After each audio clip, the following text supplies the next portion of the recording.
Hi everyone, so in this video I want to first make a connection between how we solved second order systems of differential equations and how that connects to methods we've been using to solve systems of first order differential equations.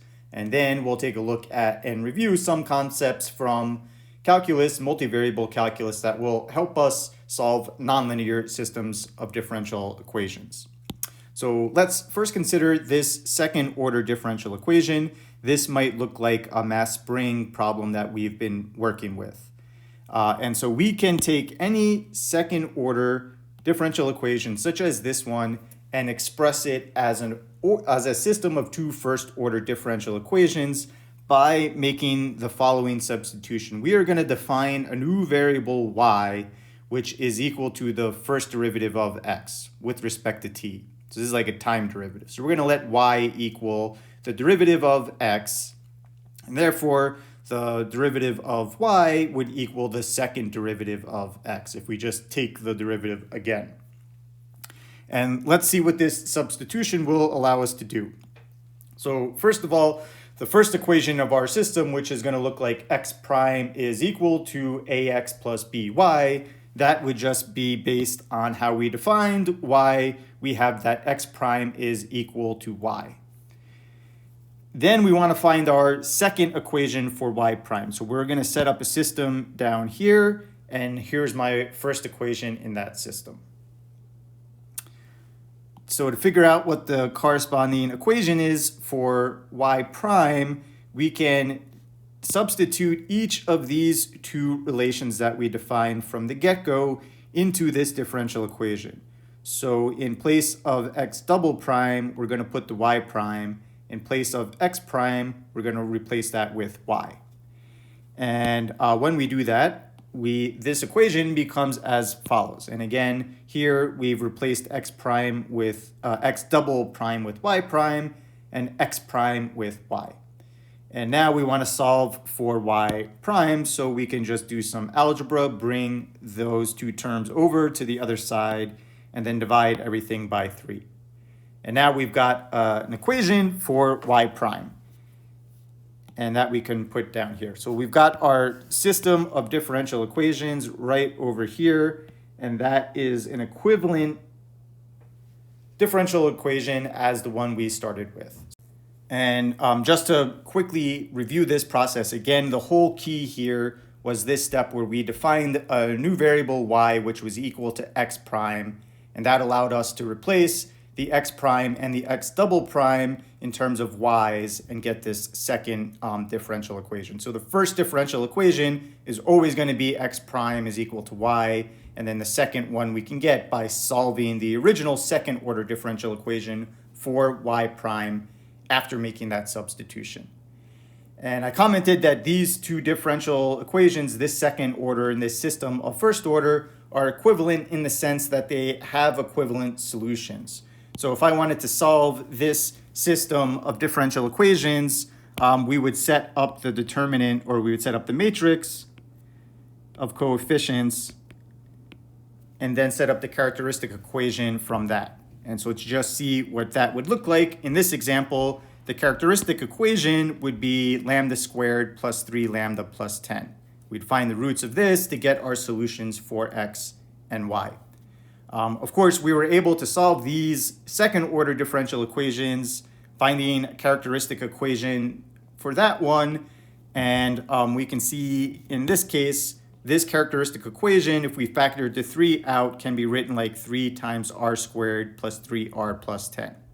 And now notice, these two characteristic equations are essentially the same equation. We're going to get the same solution. So that's interesting and important to point out that whichever way we want to solve this second order differential equation, leaving it like this or expressing it as a system of first order differential equations, either way, we'll get the same solution in the end. Okay, so I want to go back and review some ideas that you hopefully recall from calculus, and that is how we find the linear approximation for a function. We'll start with a function of one variable at a point. So this is what is also called the tangent line approximation for the function.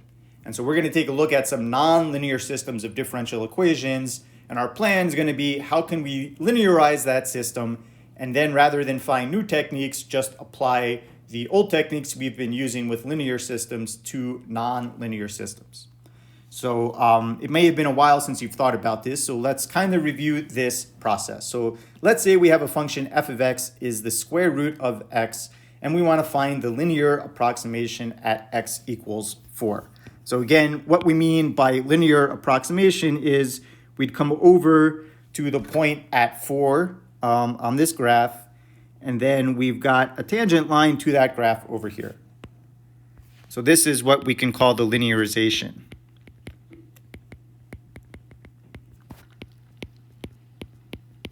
At x equals 4. And that, again, is just a fancy word for tangent line. So what we're trying to do is find the equation for the line that is tangent to the curve at this point at x equals 4.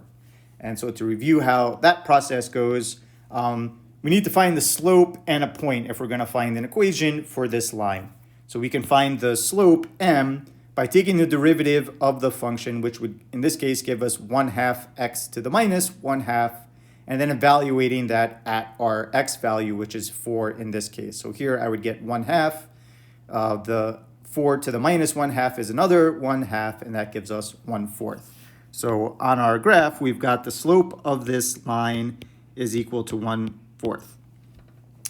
Then we need to figure out coordinates for a point on this line, and the only point that we know is that the tangent line and the curve should touch at x equals 4. So we can identify what the coordinate of the point on the curve is at 4, and we know our tangent line is going to have to just touch the curve at that point. So in this case, we could identify that the point here is at 4, 2. So now we have a slope, and we have a point on the line. So that is all of the information that we're going to need in order to find the equation for this line. And so for that, for example, we can use like point slope form. And here I can go ahead and say the slope of our line was 1/4. And we're working at the point 4, 2. So I'm going to plug in 4 for my x naught value and 2 for my y naught value. And then we oftentimes like to simplify and write this, say, in slope intercept form, which we've got over here in red. So this simplifies to y is equal to 1/4 x plus 1. And that's the graph that we've drawn in red.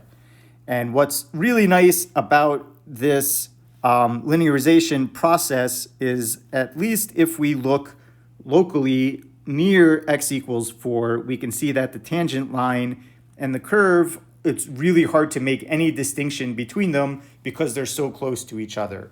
And so this line, this tangent line, we can use to get very, very good estimates for this curve as long as we stay near the point of tangency. And lastly, let's extend this process of finding linear approximations from functions of one variable to functions of two variables. And this is going to be really, really important in how we go through the linearization process when working with nonlinear systems. So let's consider f of x, y. So now we have a function of two variables, which is equal to 3x plus 2xy squared. And we want to find the linear approximation for this surface at the point 1, minus 2. And so the picture here, though this isn't necessarily the graph of this function over here, when we graph functions of two variables, we get surfaces in three-dimensional space. And when we do this linearization, we're finding, in this case, the linear approximation would be a tangent plane to that surface at the point 1, minus 2. So in the background, this function has some curve which we could graph in three-dimensional space, and the linearization corresponds to the equation for the plane which is tangent to that surface at that point. And just like with lines, this tangent plane is going to give us a good way of approximating values of the function near the point of tangency. So let's just outline the process and then let's see how it would work. So just like in the previous case with tangent lines, the first thing that we are going to do is take some derivatives to calculate slopes. And so here we've got slopes in two directions that we need to think about. How is the function changing when we fix y and only change x? That would be the partial with respect to x. And how is the function changing when we fix x and only change y? And that would be the partial derivative of f with respect to y. So I can take the partial derivative of f with respect to x at this point, do the same for y, and I get two slopes. Then we need to figure out a point on the curve. That's going to be this point of tangency, and the way we get that point is we evaluate the function at the point of tangency where we want to linearize this. So in this case, that would be -1 and 2. And then finally, we're going to use a formula for the tangent plane to get this linearization. So we're going to take the slope in the x direction and multiply it by x minus x naught. Do the same for the y values, and then add on the value of the function at x0, y0. So this is equivalent to like the point slope form that we had when we only had a function of one variable. Okay, so let's see how this process would work in this example. So first, we would find this value a by taking the partial of f with respect to x. So in this case, that would give me 3 plus 2y squared. And then we evaluate that at -1, 2, which would give me 3 plus 2 times 2 squared, which gives me 11.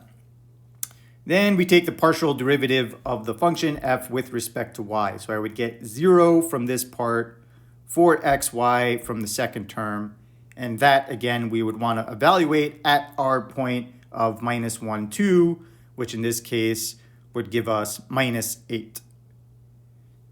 Next, we need to figure out a coordinate on this plane, which would be at this point of tangency. So we evaluate the function f at -1, 2 to get the corresponding output value.